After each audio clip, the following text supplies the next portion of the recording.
नमस्कार,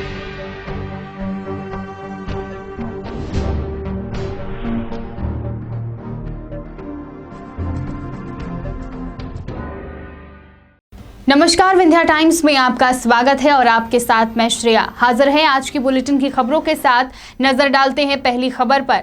Rewa super speciality अस्पताल का इंतजार रीवा की जनता को कई दिनों से है, लेकिन अब ये इंतजार खत्म होने वाला है। पूर्व मंत्री एवं रीवा विधायक राजेंद्र शुक्ला आज निरीक्षण करने सुपर स्पेशलिटी अस्पताल पहुंचे, जहां विधायक राजेंद्र शुक्ल ने अस्पताल की सभी व्यवस्थाओं का जायजा लिया। समीक्षा बैठक के बाद विधायक राजेंद्र शुक्ला ने मीडिया को बताया कि जो लोग इलाज के लिए नागपुर, दिल्ली, मुंबई जाते हैं, सुपर स्पेशलिटी अस्पताल के लोकार्पण के बाद उन्हें कहीं बाहर जाने की जरूरत नहीं पड़ेगी। रीवा की जनता को सभी सुविधाएं यहीं मिलेंगी, जिससे उनका बेहतर उपचार हो सकेगा। इसके अलावा पूर्व मंत्री राजेंद्र शुक्ला ने सुपर स्पेशलिटी अस्पताल की शीघ्र संचालन तथा डॉक्टर्स व पैरामेडिकल स्टाफ की शेष पदों की भर्ती प्रक्रिया को 15 सितंबर तक पूरा करने के निर्देश दिए हैं। साथ ही 30 सितंबर तक अस्पताल के लोकार्पण की बात कही। यकीनन सुपर स्पेशलिटी अस्पताल के लोकार्पण के बाद मरीजों को काफ़ी राहत मिलेगी। देखिए, हर महीने सुपर स्पेशलिटी हॉस्पिटल की का शुरुआत हो जाए, इसमें जो कमियां हैं उसको दूर किया जाए, इसके लिए हर महीने हम लोग समीक्षा कर रहे हैं। पिछले 15 महीनों में इसका काम पूरी तरह से उपेक्षित हो गया था और पूरे विंध्य के लोगों की नज़र इस हॉस्पिटल में है, क्योंकि सभी को मालूम है कि हॉस्पिटल जिस दिन शुरू हो जाएगा उस दिन विंध्य के लोगों को नागपुर, बनारस, दिल्ली, बॉम्बे मजबूरी में जाना नहीं पड़ेगा। इसलिए अब इसकी समीक्षा पिछले महीने की थी, कई चीज़ें तय की थी, वो शुरू हो गई हैं। पेसमेकर लगना शुरू हो गया, एंजियोग्राफी, एंजियोप्लास्टी 2-3 दिन में मरीजों की होने वाली है। और 15 सितंबर तक सारे नर्सेज, सारे टेक्नीशियंस, जो जेआर और एसआर की भर्ती है वो पूरी हो जाएगी और 30 सितंबर तक इसका लोकार्पण हो जाए। इसका लक्ष्य लेके हम लोग सारी चीज़ों को बहुत बारीकी से देख रहे हैं और ये उम्मीद है कि जब इसका लोकार्पण होगा तो निश्चित रूप से विंध्य की जनता को स्वास्थ्य के क्षेत्र में एक बहुत बड़ी उपलब्धि मिलेगी। तो अभी भी स्पेशलिस्ट डॉक्टर्स की कमी है यहाँ पे? नहीं, 7 डिपार्टमेंट में जो कार्डियोलॉजी है उसमें जो डॉक्टर चाहिए वो मिल गए हैं और इसी प्रकार से यूरोलॉजी है, न्यूरोसर्जरी है। 2-3 डिपार्टमेंट में अभी डॉक्टर्स नहीं मिले हैं, लेकिन उम्मीद है कि जब हॉस्पिटल शुरू हो जाएगा तो 2-3 डिपार्टमेंट जो रह गए हैं उसमें भी डॉक्टर्स मिलेंगे। लेकिन अभी 5 डिपार्टमेंट में हमें जो डॉक्टर्स उपलब्ध हो गए हैं, यदि उनके पैरामेडिकल स्टाफ मिल जाएंगे तो सारे मशीनों का उपयोग शुरू हो जाएगा और मरीजों का इलाज शुरू हो जाएगा। तो अभी निर्माण जो किया गया है इसमें काफ़ी लापरवाही है, चाहे सीलिंग को लेकर के, चाहे दरार अभी से पड़ गई जबकि इसका लोकार्पण नहीं हुआ। वो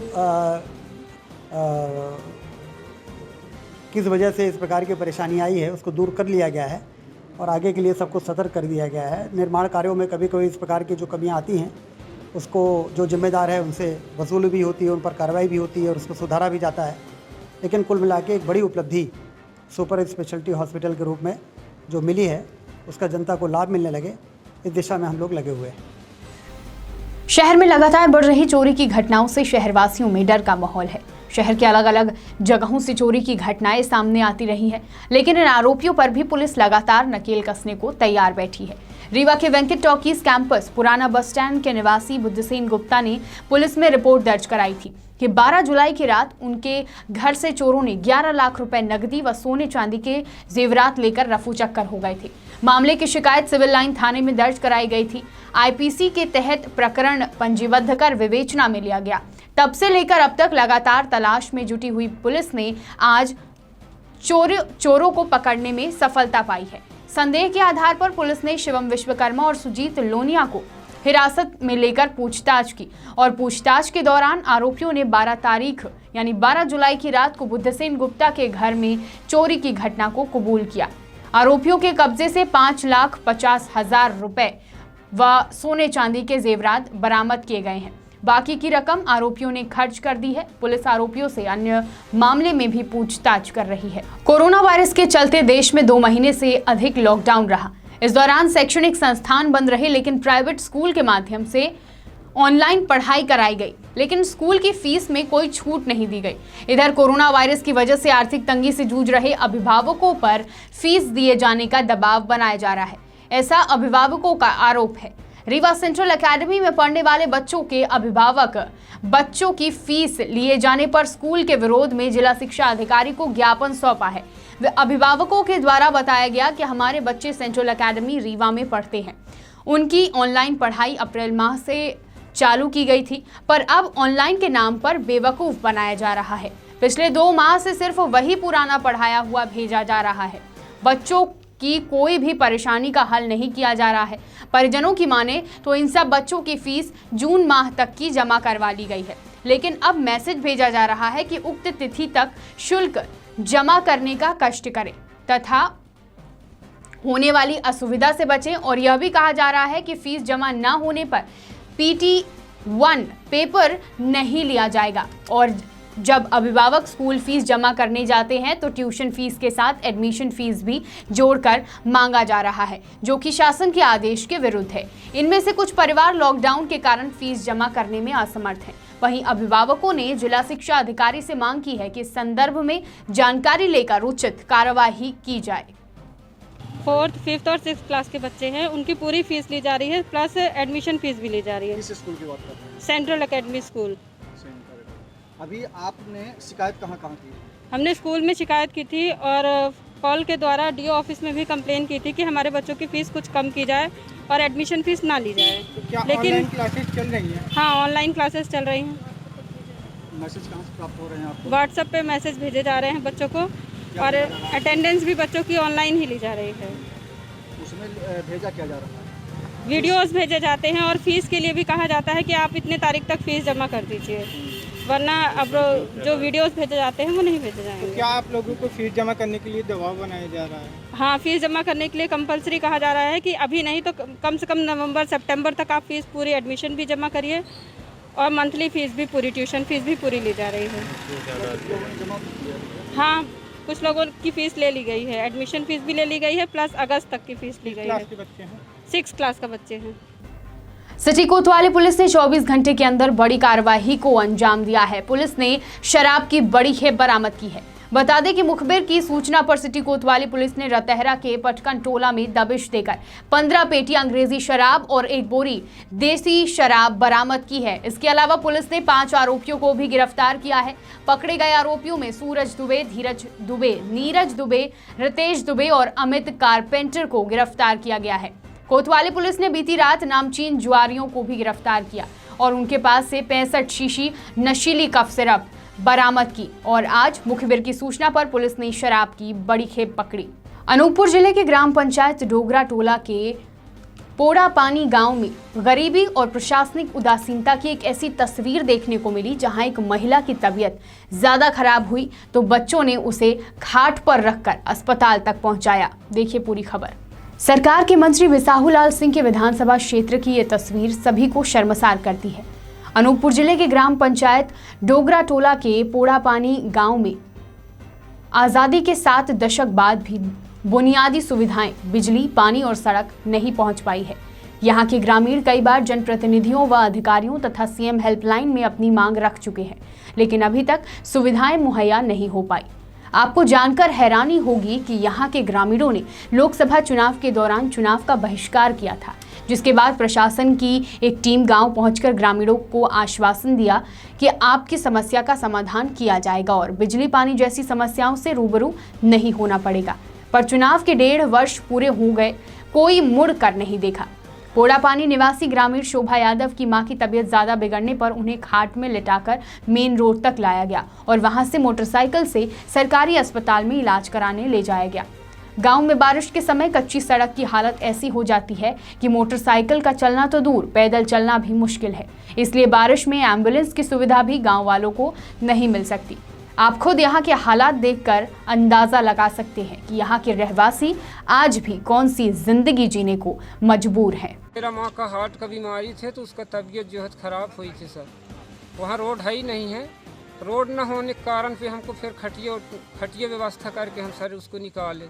उसको मर जाना उस गांव में अच्छी है, बाकी जो कांदू होने बाद में जो है तो उसको निकालना उसको बड़ा कठिन है। आप जाकर वहाँ खुद सुते जो हैं तो वहाँ जाकर खुद आप देखिए कि क्या स्थिति में सच में है कि क्या ये झूठ है। सब पत्रा पोथी जो छापते हैं तो कहा सही में है कि झूठा है कि सच में है, तो उसको जाके आप खुद गौर से जाके देखिए उस गांव को। हम उसको मानो खटिया में लाद के 2 किलो 3 किलोमीटर रोड के, हमारे यहाँ से रोड दूर है, वहाँ उसको वहाँ ले गए। रोड के हमको बड़ी समस्या है, एक नाला है, फिर गली में मैर मिट्टी है, उसमें आदमी नहीं चल पाते हैं खाली, तो हम मरीज को लेकर वहाँ गए। फिर वहाँ से फिर लेके साधन परिहार के पास में दवाई उसका करवाई। और ये कोरोना के चलते अस्पताल हम एक आदमी से 2 ले जाते हैं तो वो भी नहीं, उसका दवाई बिना साडोल के होता नहीं है। उसको हार्ट की बीमारी आज मानो 10 साल हो गया उसको। प्रतिदिन वो 1000-1200 रुपया के हर महीने में दवाई खाता है तो ठीक रहता है। सांस फिर उसका बढ़ जाता है तो फिर वो दवा भी कंट्रोल नहीं करता है। जब तक हॉस्पिटल न ले जाओ, इंजेक्शन फिर न करवाओ, तब तक फिर वो गोली भी इंजेक्शन मानो उसको काम नहीं करता है। 4 गोली वो प्रतिदिन खाता है। और रोड के हमको बड़ी समस्या है। बच्चों का हमारा एक हाथ टूट गया, एक लड़का के मानो उसका भी वही नाला में बाँह टूट गया, तो अभी तक वो बच्चा भी लेंगड़ है और वो लड़का भी अपंग हो गया है मानो। ये मामला मेरे संज्ञान में करीब 9-10 बजे आया है और उसके बाद माननीय कलेक्टर महोदय का ये आदेश हुआ है कि मैं जाकर के देखूं, क्योंकि आज सुबह मेरे संज्ञान में आया है और मैं इसको आज देख के अपनी टेक्निकल टीम, मेरे एई, सब इंजीनियर और सचिव सब लोग मेरे साथ में हैं और हम जाके देखते हों और जो जनता की सुविधा के हिसाब से जितना अच्छी से अच्छी हो सकेगी हम वो व्यवस्था करेंगे। सतना जिले के मैहर थाना क्षेत्र के नेशनल हाईवे NH30 पर हुए सड़क हादसे में बाइक सवार एक police sub inspector Ankit Singh की मौत हो गई, जबकि एक अन्य सब इंस्पेक्टर गंभीर रूप से घायल हो गए हैं। इस हादसे ने पुलिस महकमे को शोक मग्न कर दिया है। जानकारी के अनुसार मैहर से होकर गुजरने वाले नेशनल हाईवे 30 में अज्ञात वाहन की टक्कर लगने से मैहर थाने में पदस्थ सब इंस्पेक्टर अंकित सिंह की दर्दनाक मौत हो गई, जबकि सब इंस्पेक्टर हेमंत शर्मा गंभीर रूप से घायल हो गए हैं। हादसा जिस वक्त हुआ, दोनों सब इंस्पेक्टर पेट्रोलिंग ड्यूटी पर थे और ढाबा से खाना खाकर लौट रहे थे। तभी रिलायंस सीमेंट के पास किसी वाहन ने बीती रात लगभग 1 बजे मैहर थाना के सब इंस्पेक्टरों की बाइक को टक्कर मार दी। गंभीर रूप से घायल सब इंस्पेक्टर हेमंत शर्मा को मैहर सिविल अस्पताल सतना बिरला चिकित्सालय रेफर कर दिया गया है। हादसे में मृत सब इंस्पेक्टर अंकित सिंह जबलपुर के रहने वाले हैं। वे वर्ष 2017 में मध्य प्रदेश पुलिस सेवा में आए थे। बीते लगभग वर्ष से वे मैहर में ही पदस्थ थे। युवा सब इंस्पेक्टर के असामयिक निधन से सतना पुलिस में शोक है। एसपी रियाज इकबाल ने भी गहन शोक व्यक्त किया है। मैहर थाने में पदस्थ अंकित जो हमारे नया बैच के इंस्पेक्टर है, अभी इनका जो प्रोबेशन सिविल लाइन थाने में हुआ था, उसके बाद इनका पोस्टिंग यहाँ पे मैहर थाने में हुआ था। वो अपने साथी एक और सब इंस्पेक्टर जो है मनोज के साथ में रात को करीब 12 बजे करीब खाना खाने के लिए ढाबा की तरफ गए, तो वहाँ पे पीछे से कोई गाड़ी, जब ये सड़क में जब चल रहे थे तो पीछे से कोई तेजी से गाड़ी आया, संभवतः एक पिकअप है। घटनास्थल से जो लाइट मिली है गाड़ी की, टूटे हुए टुकड़े मिले उसका, उससे ये अंदाज़ा लगा रहा है कि हम लोग की वो पिकअप टाइप की गाड़ी था जो पीछे से उनको टक्कर मारे। तत्काल क्योंकि वो नीचे गिर उनको हेड में इंजरी आ गया, वहाँ पे उस जगह पे ही उनका मृत्यु हुआ। और जो हेमंत जो है उसको यहाँ मैहर हॉस्पिटल से अपना बिरला हॉस्पिटल में रेफर हुआ है। उसका स्थिति अभी स्टेबल है। एक दुखद घटना हुई है, हमारे एक नाबाद पुलिस अधिकारी दुर्घटना उसका जान हुई है। हम उसका शोक मना रहे हैं और परिवार वालों से भी अभी बात हुआ है। जो जबलपुर का रहने वाला है उसका बॉडी जो है ये जबलपुर के लिए रवाना कर दिया। वहाँ की शासन और वहाँ के पुलिस टीम को भी बता दिया गया है। हमारे ड्यूटी के दौरान कर्मचारी का वहाँ पे जो भी उसका हमारे बच्चे रहते हैं, हमारे सलामी के साथ में उसका संस्कार करने के लिए बता दिया। अतरेला थाना क्षेत्र के ग्राम चौखड्डी के निकट पिपरहा तालाब में मिली मृतक देव कुमार कोल हत्याकांड की गुत्थी अतरेला पुलिस ने सुलझा ली है। पुलिस ने उक्त मामले में 6 युवकों को गिरफ्तार किया है। उक्त युवकों द्वारा अपना गुनाह कबूल कर लिया गया है। गिरफ्तार किए गए युवक की पहचान अनिल नट, राहुल सिंह, डब्बू सिंह, राजेश कोल, गजानन तिवारी व रावेंद्र उपाध्याय के रूप में की गई। मामले में खास बात यह रही कि प्रथम दृष्टया पुलिस देव कुमार के शव मिलने की सूचना को महज मर्ग मान रही थी। हालांकि जांच के दौरान मृतक के पिता रामचंद्र कोल, पत्नी प्रियंका कोल, चचेरे भाई सुनील कुमार कोल के कथन लिए गए, जिनके द्वारा अनिल नट, राहुल सिंह, अजय सिंह उर्फ डब्बू को मृतक देव कुमार कोल को अपने साथ घर ले जाने की बात बताई गई थी। मौके पर मिले साक्ष्य एवं लगातार लग रहे आरोपों के बीच पुलिस ने जब विवेचना की तो दिशा बदलती हुई दिखाई दी। पूरा मामला हत्या के रूप में तब्दील हो गया। मामले में स्वतंत्र साक्ष्यों के कथन लिए गए, जिन्होंने राहुल सिंह, अनिल नट, अजय सिंह, गजानन तिवारी, रावेंद्र उपाध्याय, राजेश कोल उर्फ लेधा को गाजी मियां मंदिर के पास मिलना, मंदिर में एक व्यक्ति का लेटे होना, जिसे उक्त लोगों द्वारा बैठाकर खोखा के पिपरहा तालाब में ले जाना व लेटे हुए व्यक्ति को पिपरहा तालाब में छोड़कर वापस आना और अगले दिन उसी लेटे हुए व्यक्ति मृतक देव कुमार कोल की लाश तालाब में मिलना बताया गया। पीएम रिपोर्ट में डॉक्टर द्वारा मृतक की मृत्यु मारपीट कर पानी में डूबने से होना बताया गया है। पकड़े गए आरोपियों के खिलाफ धारा 302, 201, 34 आईपीसी SC/ST एक्ट के तहत मामला पंजीबद्ध कर मामले में घटनास्थल में प्रयुक्त वाहन व मृतक का वाहन मोटरसाइकिल जब्त कर लिया गया है। आरोपियों को गिरफ्तार कर न्यायालय में पेश किया गया। तालाब में जो बॉडी मिली मृतक के बारे में क्या कैसा कुछ था उसका थोड़ा विवरण बताइए। हाँ, गांव के लोगों द्वारा सूचना दी गई कि कोहा गांव के पिपरहा तालाब के पास में तालाब में ही एक लड़के का शव देखा गया है। पुलिस मौके पे गई, शव को बाहर निकलवाई। उसकी पहचान की गई। देव कुमार कोल ये महाजन गांव का रहने वाला था। उसके पिता मौके पे मौजूद थे, उससे पहचान की गई। पंचनामा कार्रवाई की गई। सब घर वालों के बयान लिए गए। बयान के आधार पे जांच शुरू की गई। जांच पे पाया गया कि जो मृतक है उसके मित्र अनिल नट, अजय सिंह उर्फ डब्बू, गजानन तिवारी, रावेंद्र उपाध्याय, राजेश कोल और राजेश कोल उर्फ लेधा, ये लोग इसको उसके घर से बुला के लेके गए थे साथ में। बाद में इनका कोई विवाद हुआ। विवाद में मारपीट हुई, जिसके कारण उसकी मृत्यु हो गई। बाद में इनने उसे छुपाने के लिए तालाब में डाल दिया था, जो शव बरामद किया गया था। घटना में जो मोटरसाइकिल थे मृतक का, वो घटना स्थल से कुछ दूरी पर कुएं में डाल दिया गया था, जिसको बरामद किया गया। और जो जिस स्कूटी से मोटरसाइकिल से शव को घटना स्थल से तालाब तक लेके जाया गया था, उसको भी बरामद कर लिया गया। सभी आरोपियों को गिरफ्तार करके JR पे भेज दिया गया।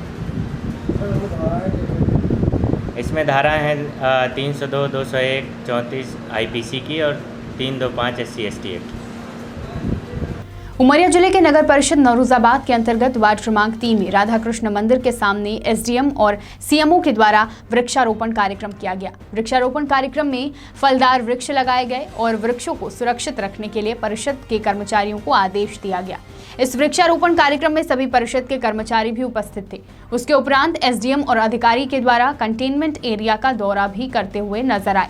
कंटेनमेंट एरिया का निरीक्षण करते हुए SDM और तहसीलदार CMO ने लोगों को बाहर घूमते पाया, जिस पर SDM के द्वारा पटवारी और संबंधित अधिकारी को फटकार भी लगाई गई। नौरोजाबाद से संदीप तिवारी की रिपोर्ट। आज का वृक्षारोपण का उद्देश्य क्या है आप लोगों का? ये पर्यावरणीय संतुलन और जैसा कि निर्देश है कि हम ग्रीनरी बढ़ाएं और पौधे लगाएं, तो उसी के तात्पर्य में बरसात में कृष्ण मंदिर के सामने जो बाउंड्री वाल है, तो इसके अंदर ये फलदार पौधे रोके गए हैं। माननीय SDM महोदय और नगर पालिका स्टाफ करेंगे। वृक्ष बचाने के लिए आगे का उद्देश्य क्या है, गाइडलाइन क्या है आप लोगों का जो वृक्ष लगाया गया है? ये इसमें बढ़िया बाउंड्री वाल है और इसमें मतलब आवारा पशु या ऐसी कोई समस्या नहीं है। इसमें सिर्फ पौधे और खाद की आवश्यकता पड़ेगी, तो इसमें तो वृक्ष बचाए जा सकेंगे। वर्ष 2018 में शिक्षक भर्ती परीक्षा में बैठे चयनित अभ्यर्थियों की भर्ती नहीं किए जाने को लेकर चयनित अभ्यर्थियों ने सोमवार को राज्यपाल के नाम बुढ़ार तहसीलदार को ज्ञापन सौंपा है। इस लॉकडाउन में लोगों के सामने रोजी रोटी का संकट आ गया। इसी को लेकर दर्जनों की संख्या में अभ्यर्थी उपस्थित रहे और अपनी मांगों को लेकर एकजुट दिखे। इनका कहना है कि शिक्षक भर्ती प्रक्रिया 2018 को पुनः शुरू किया जाए, जिसमें 19,200 उच्च माध्यमिक तथा 11,374 माध्यमिक चयनित अभ्यर्थी हैं। प्रदेश में सन 2011 के बाद वर्ष 2018 में 8 वर्ष पश्चात शिक्षक भर्ती प्रक्रिया प्रारंभ तो हुई, लेकिन आज दिनांक तक शिक्षक भर्ती की प्रक्रिया पूर्ण नहीं हो पाई। वहीं 1 जुलाई 2020 से 3 जुलाई 2020 तक वेरिफिकेशन भी किया गया, लेकिन कोरोना का बहाना बताकर वेरिफिकेशन प्रक्रिया को भी रोक दिया गया। अब 30,594 चयनित अभ्यर्थी नौकरी की आस में बैठे हैं। इसके पूर्व भी समस्त जिलों के कलेक्टर, विधायक और मंत्रियों को ज्ञापन दिया जा चुका था, लेकिन किसी भी प्रकार पर कोई भी प्रतिक्रिया सामने नहीं आई, जिससे नाराज होकर इस बार शिक्षकों ने राज्यपाल के नाम ज्ञापन सौंपा है। शहडोल से पंकज राव की रिपोर्ट। सर, ये जैसे सर लोग सब इकट्ठा हुए हैं, सब अपनी अपनी समस्याओं को लेकर वर्ग 1 वर्ग 2 की नियुक्ति, तो सर मैं भी माननीय मुख्यमंत्री और शिक्षा मंत्री से निवेदन करना चाहती हूँ कि पद वृद्धि वर्ग 2 में पद वृद्धि की जाए और जो ट्राइबल में रोस्टर जारी नहीं किए गए हैं वो रोस्टर जारी किए जाएं, क्योंकि जिस समय मतलब जितनी भर्ती निकाली गई थी, पोस्ट निकाली गई थी, उस हिसाब से पोस्ट नहीं दी गई है। तो मेरी रिक्वेस्ट है कि जितनी वृद्धि पद में वृद्धि की जाए और जितनी पोस्ट दी गई थी उतनी दी जाए, ताकि सभी को जो क्वालिफाई हैं उनको नौकरी मिले। मेरी रिक्वेस्ट है हर प्रशासन का ध्यान अपनी समस्या जो है शिक्षक भर्ती को लेकर उसके और आकृष्ट करवाने के लिए उपस्थित हुए हैं। और आज हम इसके पूर्व भी शिक्षक भर्ती पूर्ण करवाने के लिए हमने प्रदेश स्तर पे और प्रशासन के स्तर पे बहुत से ज्ञापन दिए जा चुके हैं, लेकिन हमारी बात किसी ने नहीं सुनी है। इसलिए आज हम राज्यपाल महोदय के नाम पे शिक्षा मृत्यु के लिए ज्ञापन सौंप रहे हैं। और इसके बाद भी अगर हमारी शिक्षक भर्ती प्रक्रिया को पूर्ण नहीं किया जाता है तो हम आगामी 28 अगस्त को, जो कि हमारे रिजल्ट आने का पूरा 1 साल हो जाएगा, उसके उपलक्ष्य में हम विरोध प्रदर्शन के रूप में हम रिजल्ट की प्रतियां जलाएंगे और मुंडन कार्यक्रम जो कि पूरे प्रदेश स्तर पे हो रहा है वो करेंगे, जहां सरकार एक और तो नई शिक्षा नीति के माध्यम से हम लोगों को ये आश्वस्त कर रही है कि हम शिक्षा जगत में सुधार करेंगे, लेकिन सरकार की ये 2 मुहिम नीति हमें ये नहीं समझ में आती है। एक और तो नई शिक्षा नीति के माध्यम से सुधार करने की बात करते हैं, लेकिन शिक्षकों की नियुक्ति और शिक्षकों की जो समस्या है उस पर उनका कोई ध्यान नहीं है। नवंबर को हम अपनी आगे की रणनीति बना के आमरण अनशन भी करेंगे। इसी तरह की तमाम खबरों के लिए देखते रहिए विंध्या टाइम्स। बहुत बहुत धन्यवाद।